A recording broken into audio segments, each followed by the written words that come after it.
The United Kingdom's top diplomat is stepping down. It's part of a reshuffle that's changing the face of Britain's Conservative Party ahead of elections next year. William Hague, who has served as Foreign Secretary since 2010, offered these comments Tuesday. I really want to use this last year in the political front line to help my party, to help David Cameron win the next general election. Tuesday's cabinet changes for Prime Minister David Cameron and his Conservative Tory government also saw controversial Education Minister Michael Gove stepping down.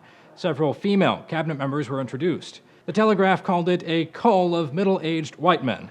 That's one way to put it. You could also call it a rebranding. Polls suggest the ruling Conservative Party needs to both diversify and reach out to Eurosceptics to keep control of government after elections next spring. And reshuffling cabinet is one way to do that. Much like in the US, the UK's Conservative Party isn't necessarily its most conservative party.